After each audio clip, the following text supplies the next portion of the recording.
Look, if everybody just puts down their beer for a minute, I could play the intro. Oh, you are asking for a lot there, pal, just for your intro. All right, here it comes.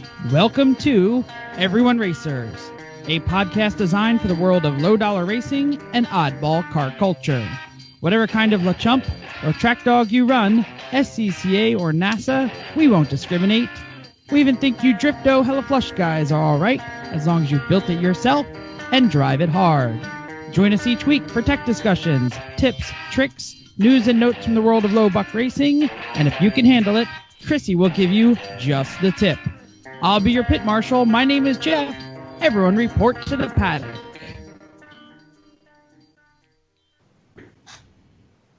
That's your turn. That's your cue, Chris. Oh, I can't tell who you're pointing at. Hey, everybody, thanks. Welcome to Everyone Racers.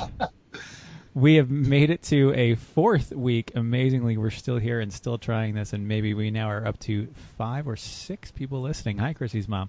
So I am Chris. Hi, Chrissy's mom. I'm Chrissy. And I'm Mental. And as I mentioned already, I am Jeff, and we are here to talk about everything, including what you're working on. Who wants to go first? I think we all want to hear from Chris. Yeah, actually we do. We really, really do. Okay.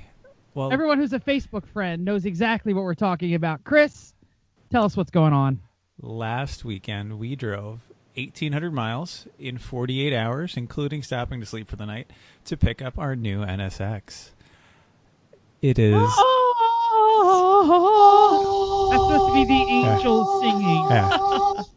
It is choice. I highly suggest picking one up if you have the means. But the trip went really well. We really didn't hit any traffic, minimal traffic on the way home in D.C., but all the way down, we just roll through. We're really pretty good on the road. We do it a lot. So yeah, you guys have had tons of experience. And Suburban ran like a champ all weekend. No problems. Yeah, I do. It's amazing. It says Yukon XL on it, but that's a stupid name, so it's a Suburban. It is. You know what? It is a stupid name, and I thought of something after our last conversation, because I always call mine the Bourbon. You could call yours the Khan, like Wrath of Khan, and then that way, every time you could just go, Khan! Which, if we had like a reverb, that would just come out really, really good. That would get tiring. Chris, you'd be like, well, which car are you taking? Khan!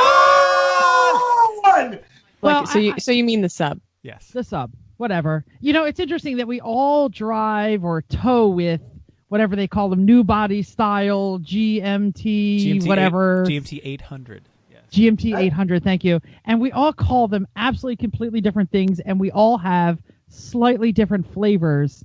Thank you, General Motors Badge Engineering. That's a fascinating point, because mine's called Snowflake, because when I said that, my wife said, and this was before Snowflake became like the political term du jour.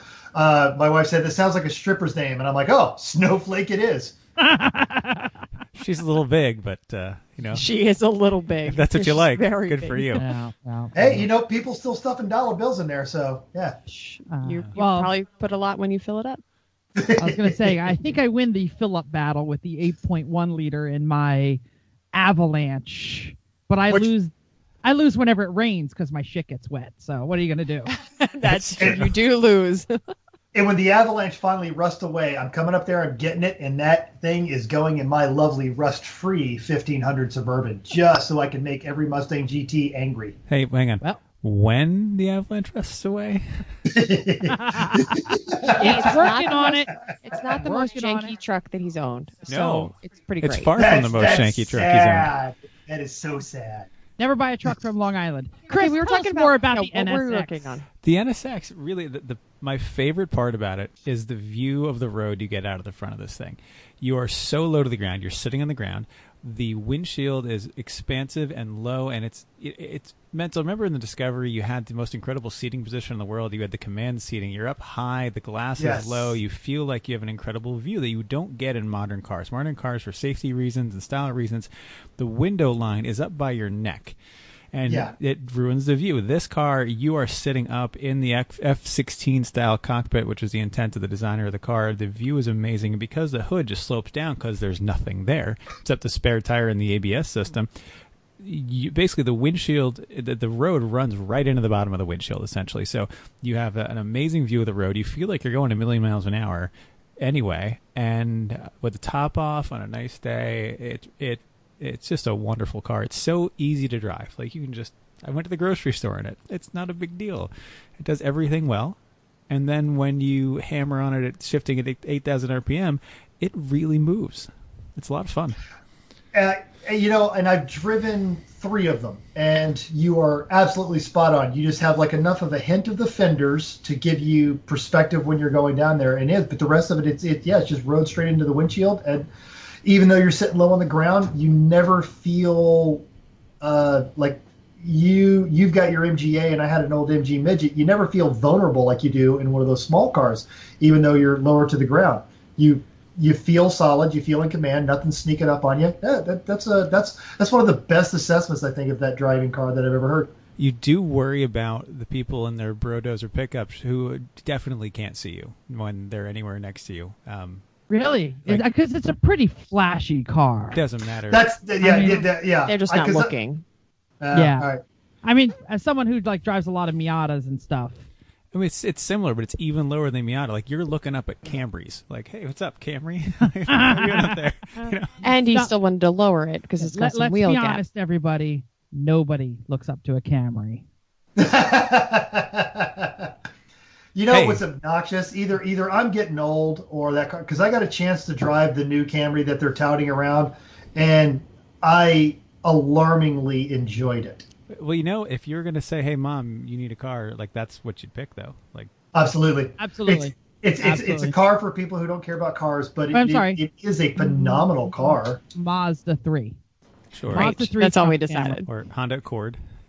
Okay, we're still working on things. Now we've digressed again. So other things I'm working on. Rarely do. Emergency bathroom remodel. This is exactly what I wanted to be redoing this week. Because the Civic still needs a head gasket, the MG still in storage, X is here. We found that our downstairs powder room, the toilet was leaking. We flushed the toilet. Chrissy flushed the toilet. I was down in the basement in the gym, and I hear splash in the floor in the utility area, and that's no good. So I start looking, and apparently the wax seal had been leaking for a while. We didn't notice, and so that damaged the hardwood floor, and so that's. To fix the hardwood floor, that's going to come up. Well, the wainscoting's on top of the hardwood floor, but the wainscoting was slightly damaged, so I got to pull that. And when I put it on 7 years ago, I put it on a little too high, so it was interfering with the light switch, so it's a good excuse to redo it. So right now, the bathroom, all the wainscoting's off, the floor is out, all the fixtures are out. I just put some drywall mud compound on it to smooth off the holes, and we're going to tile the floor and put new wainscoting, proper, actual solid wood wainscoting on it, redo the trim. Yeah. Which answers the question, what happens when your OCD chief mechanic of your race team has to remodel a bathroom? Mm-hmm. We have a work weekend to make everybody else get it done. Yeah. Well, this is now the third bathroom in the house that I remodeled, but the first one I've done twice. I did this one already. And, the other two are even worse, especially our master bathroom has all kinds of weird stuff in it. But it's fantastic. I know you haven't spent a lot of time in Chris and Chrissy's downstairs bathroom, but no, it is a lovely Cape Cod-esque place to drop a deuce. I have to say, I enjoyed it. I have to say that I am always thrilled because it's so cute. They put little pictures of each other on the beach when they were children, like hanging up in the thing, and Chris is there in his underwear, like it's not. And I was like, damn, Chris was so poor, he didn't even have a bathing suit as a child. And every time I'm in there taking a squirt, I say, damn it, Chris's mom, I know you're listening. Why didn't you give the kid a bathing suit? Yep. We will not talk about the lovely Chris's mom that way. When I go to spend a weekend with my dad, somehow it didn't end up in the bag. So I'm like 3. They're like, whatever. And that's the one you chose to put up in the bathroom? It's the only one I don't know. Whatever. Well, back to it. What else? See, you're in there taking a squirt, dude. You needed to actually sit down and get a little seat time. Bond with the Cape Cod bathroom. As soon as he said that wainscoting was up too high, I'm like, he's going to talk about that light switch. I've meditated on that light switch. Oh, that light switch. I know. The light switch. I'm going to fix the light switch. This is ridiculous. The wainscot is above the area of the light I switch. had no idea so And it many had people to were so upset pop. by this. Had I to started on the cover opposite mount. wall and I go all the way around. I was like, this is great. I don't have to trim it as much. And then I get to that one. I go, oh. Well, and you thought about rewiring it for about 10 minutes because I've been redoing a bunch of stuff in this house. And like if it doesn't, and I'm like, oh, what's harder, taking off this damn trim or just moving the switch? Yep. You know, I thought this was a car podcast. Let's move on. Chrissy, what are you working on? Please say something about grease or oil or something. Not much. I went with Chris to get the NSX. Like I said, we had a great trip. We went down, made it to northern North Carolina before we stopped for the night, which was which is better than we planned, south of Roanoke. And then we made it down to Jackson. We slept in a nice hotel. So made it to Jacksonville the next day, about 2:45-ish. Picked up the car. The guy was great, really nice. Paperwork was really easy. We drove it around the block of a gated community just to make sure it shifted. The car is just more glorious than the picture showed, better than we expected. So we were okay, really so excited. you're in a gated community that you don't live in. How do you resist the temptation to just bust up a smoky donut just right there? You know, woo! I do what I want. I don't live here. Pretty much. Well, we had a little tag that said that the car belonged there, and we also had a heck of a time trying to get in with the trailer. We didn't park on the right side, and the gatekeeper was mad at us and blah blah blah. So we just wanted to get out of there. Like that's really what happened. Yeah, We just sorry, wanted they're a car. Paul Blart, but I don't damn well live here. So That's pretty much what happened. Mental, real quick. Smoky donut. Does that go in the same category as trouser cough from last week? I just want to be sure. Not bad. That's called a callback. It's a comedy thing. Thanks. Good call. Chrissy, keep going. So we were a little concerned about getting the NSX on the trailer because the trailer is up a little high and the NSX is pretty low. But fortunately, we jacked up the trailer and it knocked it down a little bit, and we got it on the trailer with no problem. Lowering it will totally solve that problem. I know. That's great. Yeah. Well, we don't have to tow it very often. We're going to drive it, so it's cool. And it's a Honda, so yeah, you won't have to tow it very often. We got back in the car, drove back up to north of Fayetteville, and the only thing we had a pretty bad storm in between Savannah and Jacksonville. So we drove through quite a bit of rain, but other than that, it was good. And then north of Fayetteville, stopped for the night, had Waffle House in the morning because you got to do that when you're in the South. Damn And Skippy. made it home on Sunday about 3:30, and then we washed the car. So the Merc really needed a wash, and then we had to wash all the bugs off. So we went through some serious bug storms on the way down and back. I think probably at night on Saturday night. So we wanted to wash. South. Yeah, I All mean, their like damn bugs. it was pretty serious. When we're doing this podcast in February and I'm complaining because it's 50 degrees and you guys are talking about shoveling to get out of your driveway, we'll have this conversation again. That sounds great. Sounds good to me. So, Mental, what are you working on? Oh, hold on. I have one more thing. So, sorry. We also had to swap our fridges. So we did that because we got a new fridge and we had to get rid of our old fridge that was broken. And also this week I am prepping for the race because my schedule gets infinitely busy in the next 2 weeks. So I am prepping for the race. Who knew Sub-Zero's weighed 650 pounds? It's kind of a bear to get into the kitchen. Yeah, probably. Mental, what are you working on? Mental is working on nothing. He has been too busy this week. We had a drill meet Saturday. I got another one here in 2 weeks. It was our opening one of the season. My kids did really, really well. And, rivalry practice. And then we got PSATs next week. So I have been scrambling. There's been a couple times I've come home to the dogs, and they're staring at me with their eyeballs floating going, yeah, whatever, open door now. Me need to go outside. Yep, I've been there too. Another rough week of work for old Jeffers. It is coming up on University Weekend, which is like homecoming and family weekend and all that other crap. So I've been busy as hell, but I did manage to get the Avalanche out, get some work on the brakes. No. Wow. I know. You had nothing else to do? No, it's not that I had nothing else to do. Well, I had, that's been so your 2 years. 2.5 ton truck will now finally stop? Kind of. No, I didn't Sometimes. say I fixed anything. I said I worked on it. I mean, the brakes have been a problem for like 2 years now. And Absolutely. So I'm still getting ABS issues, but I have narrowed it down. I know which wheel is locking, which wheel is not locking. I pulled out the multimeter. I checked all the voltage in the old whatever RV 7-blade plug there, so it seems to be wired correctly. But the pedal is definitely soft and low, which makes me wonder because I've replaced every single thing in the brake lining in last year. So yeah, but the rear brakes don't seem to be grabbing very well. Take it out, lock it up, take it out, lock it up, take it out, lock it up. Rear discs, cold. I shouldn't say cold, barely warm. So well, you don't really need them, right? I know, but I got to chase it because the pedal is definitely soft and I don't know what's going on. Damn GM brakes, So, man. this is me being dumb, but is there like a proportioning valve or something in that? Oh yeah, replace that. see, my GM truck has great brakes, and they're the exact same ones that Jeff had because it's a 3/4 ton Suburban and Avalanche with the exact same chassis. Yeah.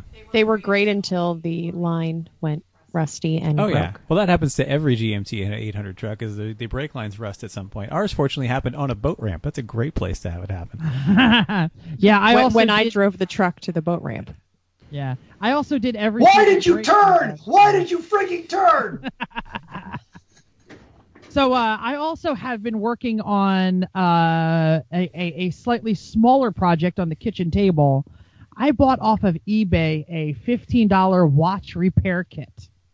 And I have been repairing all of my favorite watches, including NATO straps and all kinds of other things. And I'm totally nerding out on a watch YouTube channel. And so that has definitely taken my my vision away while I stare into little monocles and stuff. What items come in a $15 watch repair kit, curiously? Actually, everything you might need, but they are cheap and straight from China. So you get the pin removers, you get the blades, you get like the watch screw down back thingy. You get 1,000 things that could pick your nose, but you wouldn't want to. So how high end of watches? Because just this afternoon, the minute hand fell off my tag again. Send it to me, and you'll get it back in 8 to 12 years when I'm tired of it. Are you concerned at all about the seal and making sure that it's actually sealed? Because my tag, we got it fixed. Did we get it fixed locally? And the seal came off, and it water got in it, and the mother of pearl face went away. So no, you do need to seal it correctly. Yeah. I have read the internet, but I have no idea if I'm doing it correctly. Well, that makes me concerned because a professional did it and it didn't seal, and then both times mine has gone to tag. So Chrissy I haven't had issues yet. She had dissimilar materials issue where the corrosion in the watch compared to the mother of pearl face that didn't go along well. So there was a guy in New Hampshire who repairs high-end watches and who's very reasonable and a nice guy, good customer service, and very conscientious. He's the one that actually did the repairs. I ended up having to put a new face in and all kinds of stuff. We still ended up cheaper than a new one, but that's the kind of thing that makes me concerned about you fixing your own. I had a problem with mine, and it ruined it, and basically had to rebuild it. Mine has gone to tag, but we have drifted way off topic. Way off topic.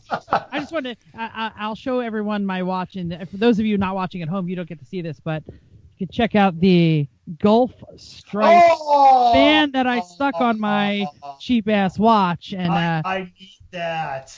Yes, I have a Martini stripe bands too, but they don't match the watches. Oh, come on! So, I know. Anyway, we have digressed. We should probably move into news and notes. News and notes. So, and actually, this ended up in the show notes, and I'm glad someone put it in there. So the Button Willow Team Eyesore won, yay!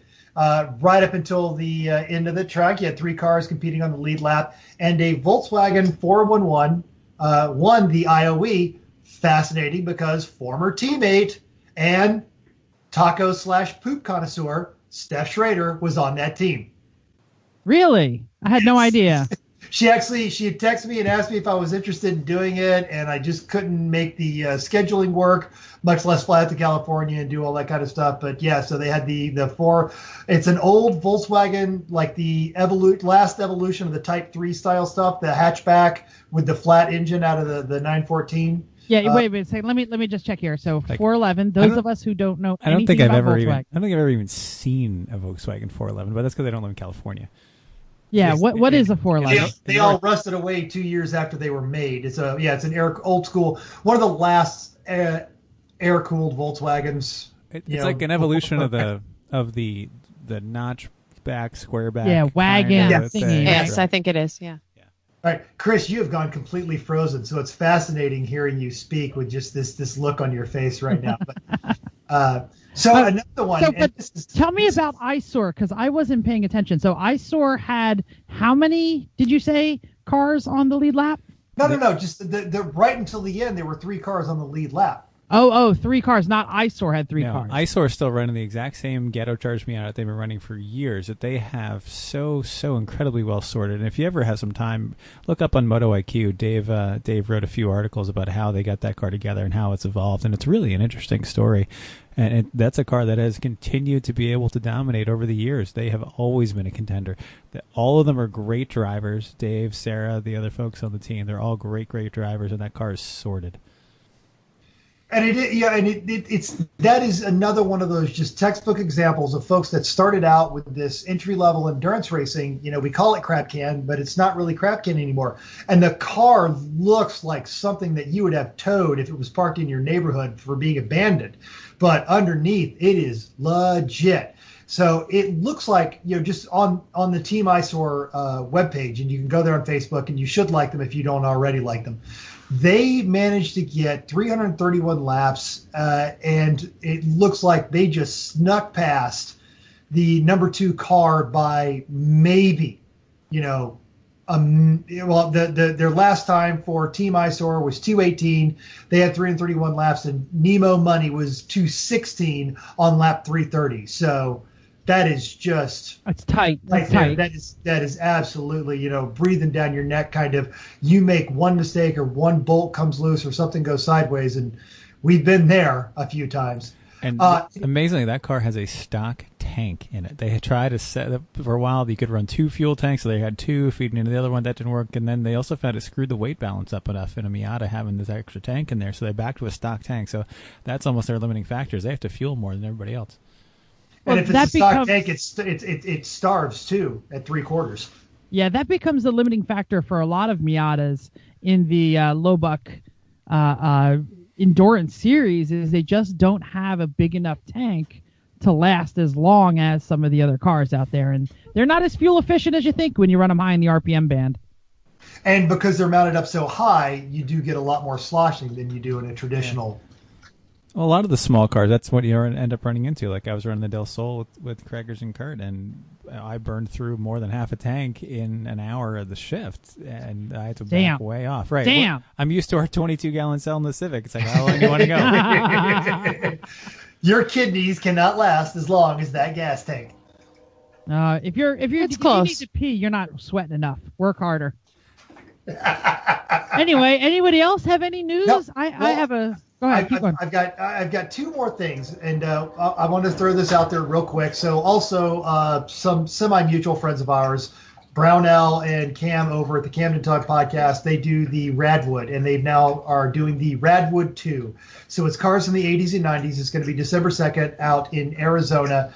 And even if you don't make it a chance to go out there, you should at least follow that on Facebook. For the first one they did in California, they had a guy show up with an exact model of the Toyota pickup from Back to the Future, complete with the banner that he had done on there, and just some great 80s hardware. And the last one, if you guys didn't see this, and I'll be surprised if you didn't. So the infamous, we talked about Speedy Cop last week and the flaming helicopter. Another one of his creations is the famous upside down Camaro, which has been purchased by fellow Lemons racer and competitor Dave Montoya. And he's got it parked in his driveway. Actually, not true. It is owned by Lemons HQ, and it was lent to David Montoya. Oh, I'm sorry. I got that sideways. Yes, I also was bringing this to the table. Go on. Okay, then excellent. So yes, so it's been parked in Dave Montoya's driveway, and he got a letter from his HOA that says owning a home in a community association offers many advantages to the homeowner. Bull crap. But at the same time, imposes some restrictions. These restrictions are not meant as an inconvenience, or an invasion of your freedom, but rather as a means of maintaining harmony in your community. During a September 15th walkthrough, we noted that you had a vehicle in your driveway that is not in compliance with the governing documents. Section 4.9, blah, blah, blah. All permanent parking areas shall be used solely for the parking of motor vehicles used for personal transportation. The vehicle cannot be kept in the driveway. Please have it removed in the next 15 days. And, of course, it's a picture of a Ford truck, so everyone makes jokes about, it's my old Ford truck, I'll get it running, next to the infamous upside-down Camaro. And it's like 88 shares, 115 comments on this, on everything, and it brought me back to the days of when I had to move into an HOA-controlled community. And the first thing I did was make sure I got elected on the board, because that was going to fly on my watch. The thing about the upside-down Camaro is that it's actually registered, titled, and like street tag. Street legal. Yep. It's tagged. It's a car. Perfectly functional car. It's a Ford Festiva. And that's what it's titled as, and so be it. And that brings me back to when I first moved to Pennsylvania. Chrissy and I lived in a condo in Pottstown, and we had the Fiero for Babe Rally. You guys remember the Fiero? Oh yeah, And the spectacular paint job that was. Well, we did that in the parking lot of the condo complex outside our garage with rattle cans and tape. Yeah. And then we got a nasty gram in the mail a couple days later. So nice, that's pretty funny.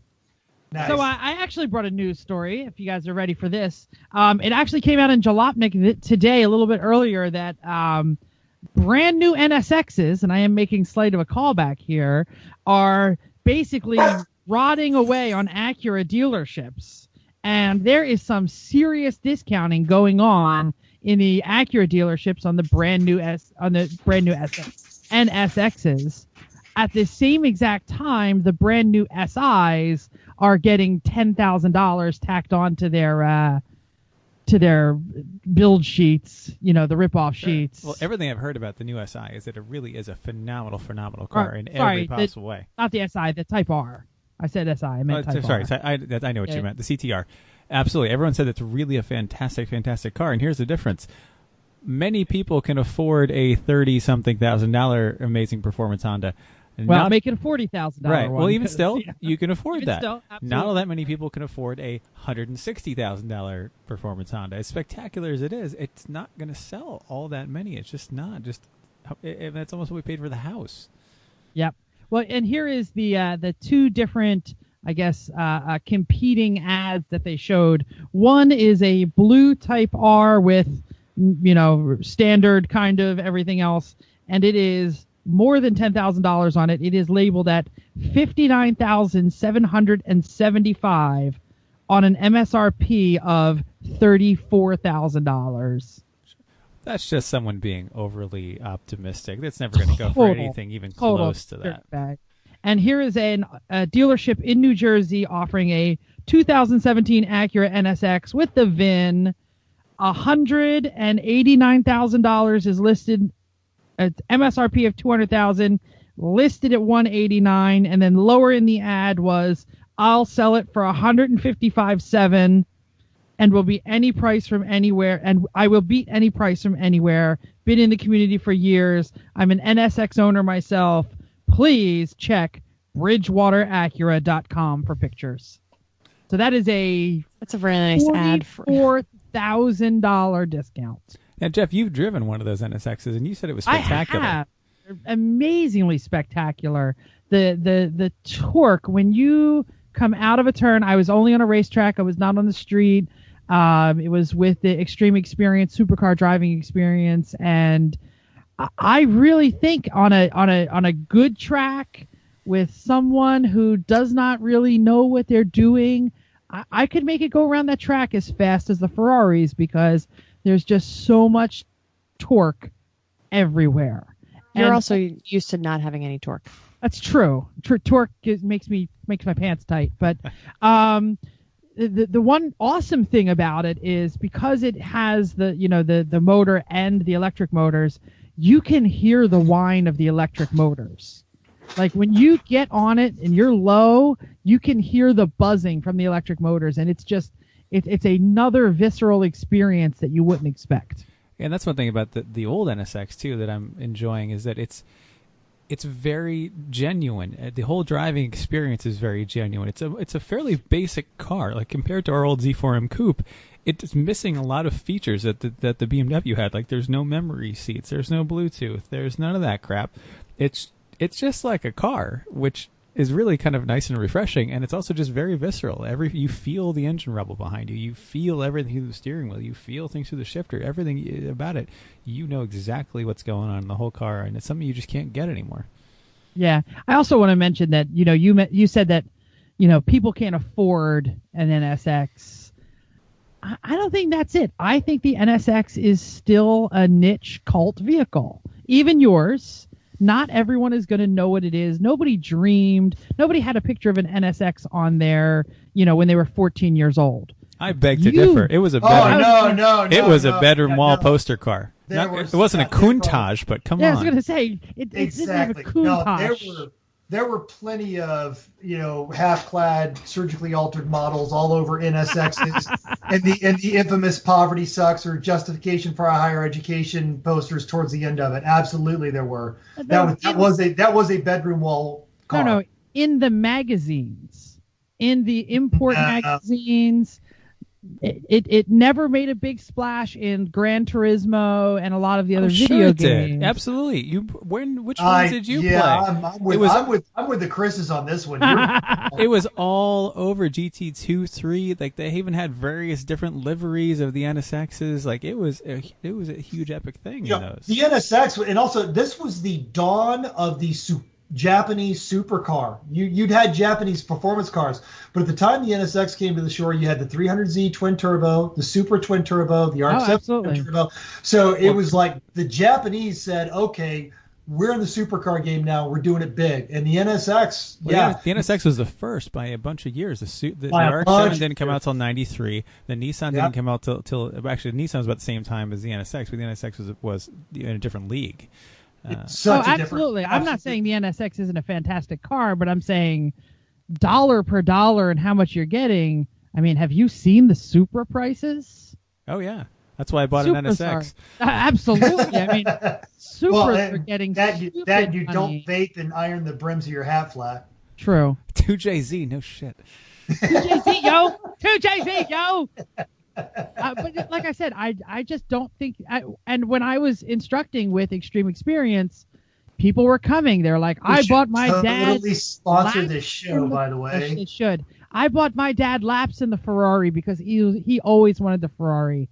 And even the kids who lived on Gran Turismo, they wanted the GTR or the Evo. That was to them more, and they're stupid. They're wrong. I'm telling you right now, they're wrong. But I'm saying every kid in an Integra that I pass is like breaking his neck as I go by. Oh, absolutely. Hell yeah.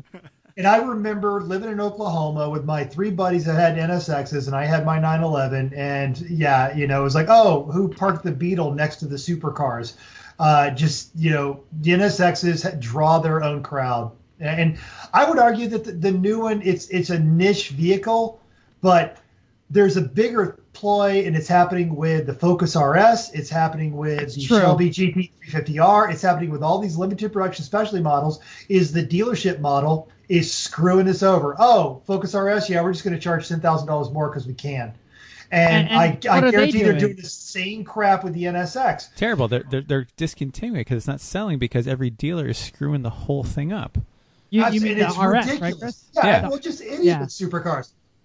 And the Civic Type R, I worry it's going to go in the same way. It's just the dealers are screwing this whole thing up by trying to be greedy. I mean, I worked at a car dealer before. Yeah. We had some really hot models, like weird things, like when this Sienna came out in 2005. I was like, oh man, But we could get sticker for them all day because there was a 6-month waiting list. But that's it. We stopped. Stopped at that and left it that way. Wait. Hold on, Mental. Hold on. 6-month waiting list for a Sienna? Yeah, when that came out, that was a hot Sienna thing. People are hardcore. They're like Odyssey people. Sienna people and Odyssey people that you think Ford and Chevy is bad? No, Toyota, Honda, man. I had a year waiting list for the Prius when they redid this for the second I believe Prius. a I had a Prius. year waiting list. That on that I too. understand, but the Sienna, I'm making the WTF face in the Hey, whatever. I made My lots of money on those. my coworker has a Sienna, and she friggin' loves that thing. Like, shopped for it and settled on it. Look, we're not here to talk Siennas. Let's move on to the next topic. Well, here's the unless main anybody topic. has anything more to say on this. Some other day.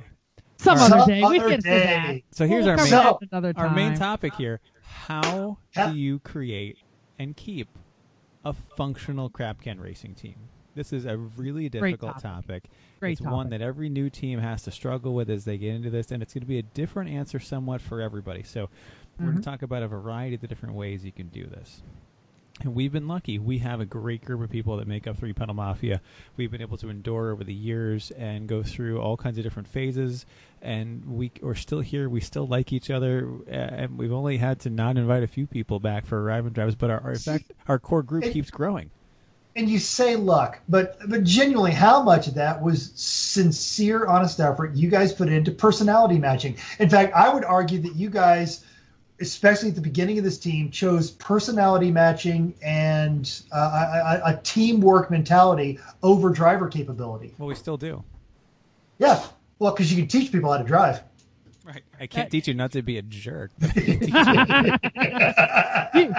You can teach some people how to drive. I think the jury is still out when my skills come to play, but you know. Hey, you know what? You were right there, man. You were right there. Yeah, I know. When was the last time you saw a penalty box, Jeff? New Jersey. We don't need to bring that up, do we? No, penalty box is one thing. Wait. When is the last time Jeff saw a penalty box in the dry? Can we go there? It was dry enough. It was not.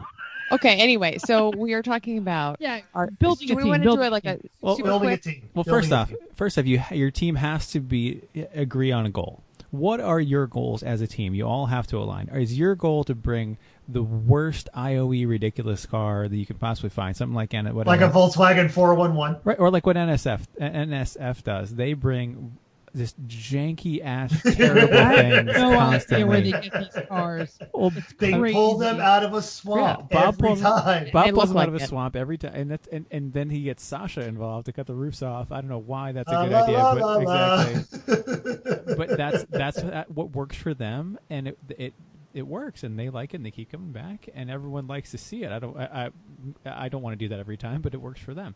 But I'm gonna stop. One morning I had to go over there and get something from those guys when we were down at CMP. It was when they had the Tempest, and I go over there and Sasha's in the car. Cars have been on the track for 30 minutes. And those guys are so hungover. No one is moving. And Sasha is sitting in the car like he is on his way to a funeral. He could not want to be in that car less. And they're kind of doing the safety check, but they're doing it really, really slow. And every now and again, someone just kind of turns yellow and has to stop and catch their breath. And they're like, okay, you're good to go. And Sasha goes and puts his hands on the wheels and then goes, oh, wait, where are my gloves? And then they spend another 20 minutes, can't find his gloves, and went and got him somebody's gloves just so he could go out on the track. But it goes to your point of they all knew that's how NSF was going to go down there and drive. And they got exactly what they wanted. And somehow NSF keeps getting overserved in the evening at races. I don't know how that keeps working, but so be it. Those are words straight out of Bob's mouth.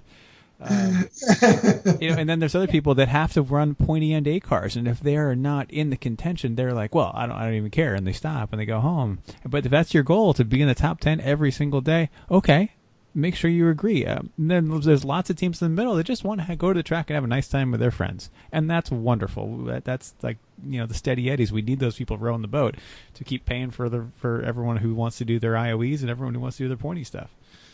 That makes a lot of sense. Because I've been on the, hey, we're not playing around. You need to run this time or less, and you got to be out there and you be consistent, and otherwise you're coming out of the car. And the teams that I've been on that have done that, they've made that clear from the get-go, which puts some pressure on you, but at the same time it's a bit of a compliment. Okay, they consider me good enough to come out here and run with these guys, but they put that up front, and then okay, this is going to take us 40 minutes to fix. Put it on the trailer. We're done. We're not going to use up any more gas. We're not going to use up any more tires. We're not going to risk the car. If we can't put it on a podium, put it on the trailer. And really, that's the kind of, you have, like you said, you have to know what you're getting into, because I have very little desire to be on the team that can't get into the themes, that can't have a good time, that doesn't hang out, that, to be honest with you, is not ready to wrench until your fingers fall off to make one more freaking lap. Because that's what I like doing. So it really does take all flavors and designs out there to make the world go round. And I don't blame those guys. I don't think they're less. That's just not my gig. Well, it's interesting. We as a team have done all of the above at one time or another, except throw in the trailer because we can't fix it. Because, frankly, you're all at the track. You're all there. No one's doing anything. Once the car's broken, you might as well have people fix the thing. Well, because you're all there. Unless it's like Sunday afternoon, we might call Right. it. But, there's plenty of things that if it's Sure. something detrimental on Sunday. Now, Chrissy, have you guys ever, if there was a chance to take the checker, have you guys ever called it? NCM. Yeah, yes, we have. NCM in Hamza's car. We said that's just not going to get fixed by the checker. So Well, no, we're I'm saying, because that was the thing. If there's ever been a chance to take the checker, not be competitive, if you knew you could put the car back out there in time to take the checker, have you ever put it on the trailer? Honda wheel bearing, New Jersey. Our third race with the Civic, it sheared off a hub on the right front. Yeah, this was bad. It was on the second shift of the day. This was the boat's debut race when the boat won IOE. We scoured the world for a new Civic part for the Civic EX spindle and hub, and we couldn't find a hub anywhere. I knew there was one at my mom's house in Massachusetts, and we were in southern New Jersey, and that was a 9-hour drive each way or 8-hour drive each way, and we said no, and we just stopped, and that was it for the Civic for the weekend. But that was the only time we ever stopped, and that was because it was really, we could not realistically find the parts. So the answer is yes, we have done it, but we have to. No, you haven't, because there wasn't a chance to get that car back on the trailer. Or get car back on the track. You pulled chocks because you couldn't get it back on the track. Yeah, short of going and finding a 91 Civic EX sedan, which is kind of a hard find in the first place, to steal a hub out of only, that's about the only thing that would have put that car back on track. I think the bigger thing is we think about it as a team to make sure that we did a whole lot to AER race.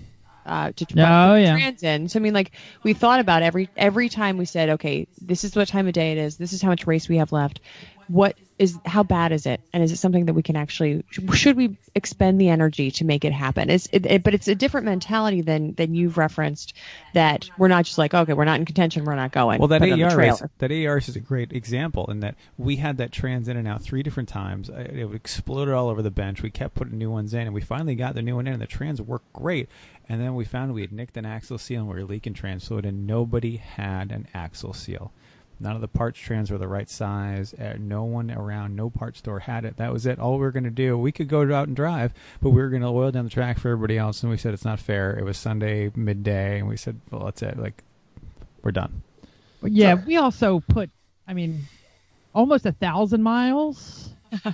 High five, Jeff. We drove a lot that weekend out on the track. Drive a lot, but not on the track. But here's another thing. We also have more than one car at the track pretty much all the time. And if one thing goes down, we have a team that pulls together and makes sure everybody gets some laps. Sure. Remember the time the TR blew 2 engines in a weekend? That was a sad, sad time.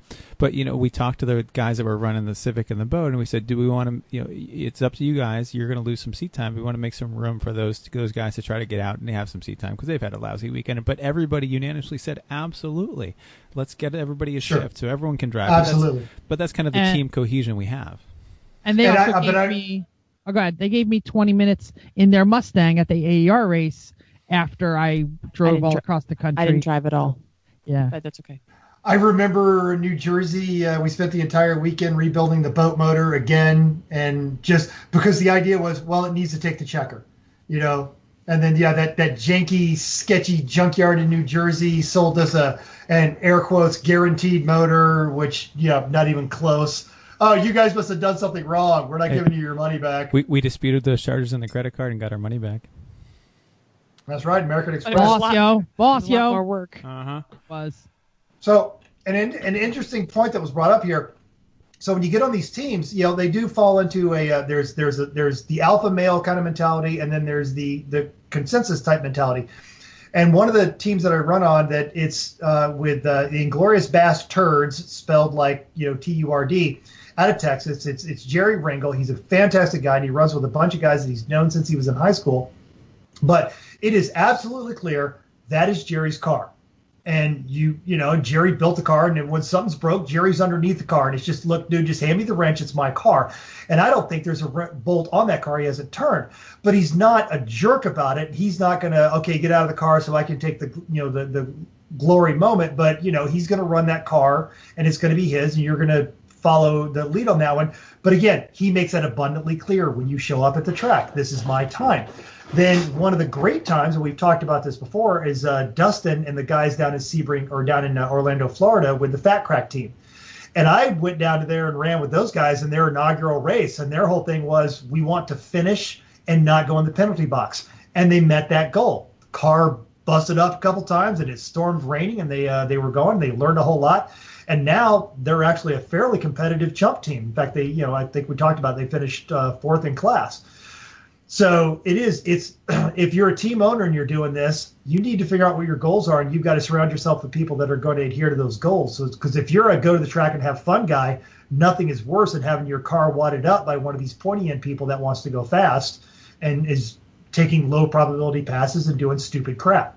Or the other way around, if you're someone that really wants to push for the top 10, you can't have someone that's going to be half-assing it around the track. And we've been in all of the above scenarios. We have had IOE cars that the whole goal was touch the brakes only once a lap, or just really just make it last, and that's it. Oh, yeah. And then we've also had, more recently, we've had cars where you best be going quickly. You have to, because we are at the pointy end of the field now. And if you are 2 seconds a lap slower, that's the difference between first and second place. Why are you looking at me? Stop looking at me. Because we're in the same room. Thanks. Oh.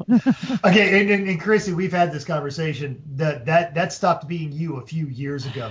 I am still at least 2 seconds slower, and he's no. At NCM, you were within. I think you were 90 seconds within me and Chris and I were within a thousandth of each other. Which is why Chris pulled the wheels off the car, so I couldn't catch him. Sorry, I was off. I'm sorry. Did I say that out loud? I was off that day. I can't. Sorry. But I was going to say, I'll put Chris against any other driver out there, including yourself, Mental. I know you got a lot of laps out there. But in his car, absolutely, there's no touching Chris. What's so interesting? Kudos to you, pretty boy. But when Chris Chris and I get into a non-Chris built car, what's interesting is in fact, I can't think of a time when you didn't turn a faster lap than I did. But, and you brought this up to me at NCM, was that I'll turn a lot of laps quicker or quickly, and then you'll always be faster. Jeff, I have a quick something to say. So, Mental, when's the last time you got a black flag? And Chris, please, same question. When's the last time you got a black flag? Well, I managed to get the very first black flag at NCM. My first black flag. The very first one. In like 2 years, I think. And I looked at the chart later. It was 27 minutes into the race. Now, to my credit, I beat the call. I pulled in and they're like, "Why are you here?" And then the radio call came in. "Hey, the guy in the BMW passed under yellow." And always pass up yellow. It was a straight up red mist. Okay, hairman, shut up. Chris, when is the last time you got a black flag? Isn't he the hairman now? Look at his hair. It is getting a little long. Flowy. Quality over quantity. Don't ever get that stuff. The last black flag I had was 2.5 years ago, I think. We were at CMP Fall. That was the time we were trying for B that Dan crashed the car. I was coming up to the kink, and there was a Subaru Impreza on my right, and as we're coming, and I could hold the corner way better than he could, and as we're coming into it, he starts to slide over, and he's not going to make the corner with the whole car width, and so I went off, and the car did a little dance, but it gathered it up and on track, but that was the last one. Faithful Love got down tonight. It was fine. Yeah, it was awesome. No bump, no nothing. Just I knew it wasn't going to happen, so I went 4 straight off. We're a little off topic here. Yeah, I was going to say last notes on team cohesion and team building around the horn. Anybody, what you got? Clear communication of both expectations of the driver and of the team, and you've got to be honest with yourself about it. Chrissy, what you got? So I didn't talk much in this whole thing. So I think making your teammates feel like they're worth it and they're good, and making sure that they are working on their strong points. So half of it's driving, but half of it's plenty of the time most of the time you're standing around, right? So making sure that you are focused on giving everybody jobs and jobs that fit with them, finding complementary skills. And it's a lot of it. Chris and I have talked about it at length it's a lot of manager stuff. So it's like how to make your team feel like they're worth it and they're doing a good job and trying to hone in on people's strengths and making them better teammates. I think that really makes it so that they want to come back and they feel valued in whatever they're doing. Somebody had management in their junior year of college right there. All of those training sessions that work put me through for managerial stuff coming in handy here. Sell out. Well, we've definitely had like one-to-ones with some of our teammates and talked to them about how they are working and how they work together and what they can improve on. And how they're not coming back ever again. And that happens occasionally. Chris, you got one last thing here, and then I'll go and we'll wrap this up. New teams. Get money up front. You're going to have a lot of people that are going to say, this is going to be so great. Oh, yeah. Oh, that's solid advice. God. Thank you. Before your first race, everyone's got to put the money up front. I don't care what you do. If you do $100 at a time or you do it $1,000 at a time, everyone puts an equal amount up front because that's when the rubber hits the road. And when does the rubber hit the road and everybody quits? Like a week out. And then one guy's holding the bag. It's probably like a month, really. Yeah, I mean, but like I said, if somebody puts all the money up front and they're like, I'll bring it to the track, that dude's not showing up. Or he might show up and none of his loser friends are, and then everyone else is going to feel bad for him and try to help him when he gets there. Absolutely. I'll give one last topic on this, one last thought on this topic, I should say. You know, you're going to be in the highs and lows of life when you're doing endurance racing. You're going to win things, you're going to accomplish things, and you're also going to want to throw a hammer at your teammates, and you're going to just be totally desolate in the rain, unhappy with a broken car. You need to make sure that the douchebags you decide to hang out with for this 3 or 4 days is like tight, and you're willing to hang out with these douchebags through thick and thin. Anyway, let's end that topic and move on to our favorite part of the day. It's time for Just the Tip. No, Jeff. Whoa. Hella sweet, but terrible. I apologize. We got to keep this quick. Now, this is an idea that Mental proposed on an email. So, Mental, what was your idea? So, Lemons has released their new schedule for 2018. 2018, in April, they are coming to NOLA Motorsports Park, where I was the chief instructor for Extreme Experience, who needs to sponsor this show, for 6 months. It's a great track. I know a bunch of the great drivers down there. One of the better guys, retired Navy guy, he came up with a brilliant theme. Go buy a cheap plasma screen, put it in your rear window, show porn the entire race because no one wants to pass you. And that was like the Murder, She Wrote team on the West Coast. They said, well, if we play Murder, She Wrote episodes, no one will pass us until I find out what happened.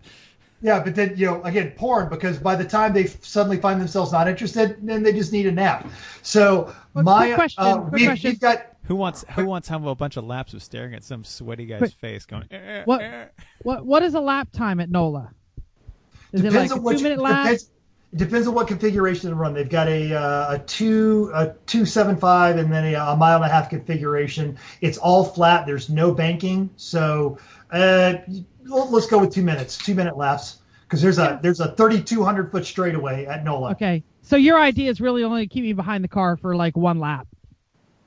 Sure. Well, no, that was his idea for the theme. My idea is I'm saying my usual porn watching habit is about 2 minutes. That's what I was saying. Exactly. But then you need a nap. Then your aggression is all out. Sure. Okay, you convinced me. But then he's going to go slower. Exactly. And so everyone behind you goes slower. Terrible. So my suggestion is instead of you guys taking the Civic back after Barber in February, leave it here, and then we bring it down to NOLA. You guys fly down there a little early, and then we do the race weekend because that's my spring break, and so I'll be down there in time. And plus, it's New Orleans, and you can't go wrong in New Orleans, man. Well, you can, but I think we have proved that you can absolutely go wrong in New Orleans. Absolutely, you can, and you totally should. Fish bowls are not a good answer. rules. I guess that's She's what not a listener, it's but like, I don't know.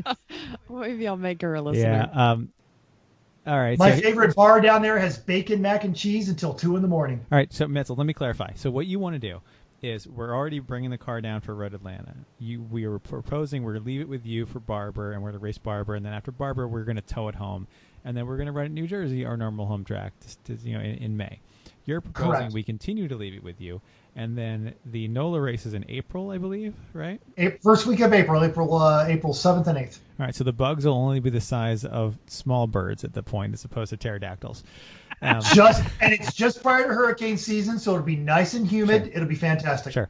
So you're proposing. You're selling us on this, really. So you're proposing. It's a great track. We run that race, and then you want to keep it again, and then run CMP Spring, which is 2 weeks before our home track event opener at New Jersey. Because the car will be completely shaken down by then. You'll know everything that needs to be done. Yeah, And because you're gonna fix everything that breaks. because last time that we had the car. Oh hell no! Do you trust me to fix that, or you want to just come down here? Can I How's it can I gonna get vote? fixed? Can I vote? Yeah. Come down here for a weekend. Mental, buy your own gosh darn race car if you want to race the entire South Series, and we will come down and race it any time you would like us to. We tried that, Maybe and arrive it and was an drives. epic failure. And it wasn't a failure of my arrive and drives. It was a failure of my team ownership. Right. So It was a terrible car. So therefore, though. you're asking us to leave our very nicely sorted and fairly high maintenance, high strung at this point car with you for 6 months for 4 races.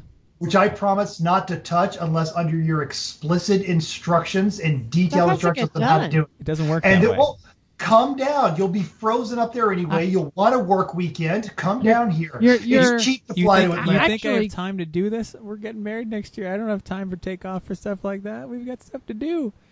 Chris, actually, you hit a great point. It is the maintenance level of the Civic that would be very difficult with this. Unlike, the Ombre, which is like breaks about as much as a hammer. I I mean, like where this is going. How about I the like old where this is Civic? going. or the old Civic. The Civic, An old Civic? with An the old old Civic, motor, sure. like whatever, we did nothing. Like we changed the oil between races, and like, All right. the ball joint's wearing out. Okay, replace that. That's it. Now it's a little high strung. That's why it's a front runner, and it takes a difference. All right, here's mental. Here's my ultimate thought on this. If we win an overall between now and through the end of Barber, you can keep it, and we'll run NOLA and or CMP. All right. For Deal. those of you Deal. not listening on the video, Chrissy is shaking her head Oh, and rolling darn. her eyes like We don't you even- would not believe. If we she win is an clearly overall- voting against this. If we No. I mean, I just don't think it's If- going to happen. I don't think so either. But if it does, if we win an overall at Road Road Atlanta, Atlanta. or Barber, Different. or New Hampshire, any of the three. We're not trying it, New Hampshire. Well, maybe we will. Who knows? I'm ready. If we win an overall at any of those three, then yes, you can keep Cool. it and do a little tour of the South. All right, because car I'm goals owner met. has spoken. Oh, he All can right. renege. He can Move renege. on. It's time All for just the tip. Just the tip. Everyone is disappointed.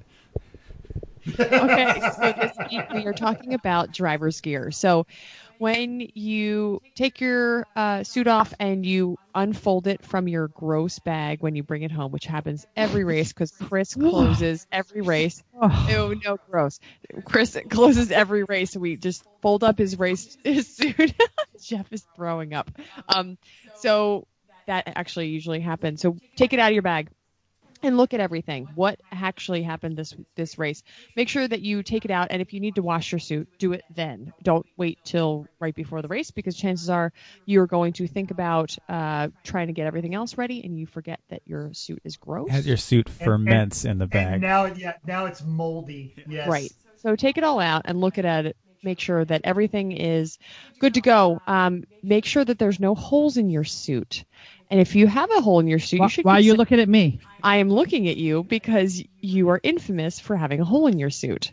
Do you want to Right tell in the people? ass. Hey, you had fire-resistant duct tape over that hole. Technically, it was what the heck was it? It wasn't duct tape. It was Electrical tape? No. Gorilla tape. It was Gorilla tape. Gorilla tape. So also not FIA or SFI certified. So But so fitting. It had a flap. I was only closing the flap on the Mayans. Tell that when you're on fire. Jeff, this is not your tip. Shut up. Right. All right, keep going, Chrissy. Okay, so that we did put that in there because we wanted to focus on your hole in your suit. So you should also consider, like, are your gloves okay? Do you have any holes forming in your gloves? How about the soles of your shoes, which totally happens in crap can cars because everything is hot and your heel usually goes quickly. I've totally melted the bottoms of my shoes off, especially in the boat with the S10 chassis has the exhaust manifold running right under the gas pedal, so I've melted through the soles of my old G4 shoes. And I had a pair of Oakley external seam gloves, which are incredibly comfortable, but they were the best. Within like 5 races, the fabric wore through. It was terrible. And I've had a situation where they were my old shoes, but because they're not designed to be walked in, I was using them for refueling shoes, and I've just actually worn holes in racing shoes because they're not designed for any sort of friction. So you just got to keep an eye on that stuff. Absolutely. I'll say one more thing. I have found that my very expensive Sparco, all kinds of shiny suit actually wears out a lot faster than my old school Pro Band cotton crappy one. So Did you say you do got to check that stuff? Absolutely. Check it all and make sure that you go through all of your gear, wash it if it needs to, and ask for it to be or replace it. There's always sales. There's Christmas is coming, so make sure you ask your significant other and or family to get you some new suits because that's you're in closeouts. You're in closeouts too. Moms are a great person to buy you safety gear. You know who's a great mom? Chrissy's mom. Chrissy's mom is great. We have reached the end of another show. Thank you for downloading us. We hope you enjoyed this week's edition of Everyone Racers. We also hope you join us in the world of driving, racing, and building because everyone can be a racer, even you. If you enjoyed this podcast, please just hit the subscribe button on wherever you get your podcast. If you didn't like us, download and like us on Facebook and tell us why. We'll read all the hate mail we get. If you have any, yes. If you also want to check us out, like the Facebook page of our race team, 3 Pedal Mafia. And if you want to help us produce the show, please donate to the cause at Patreon.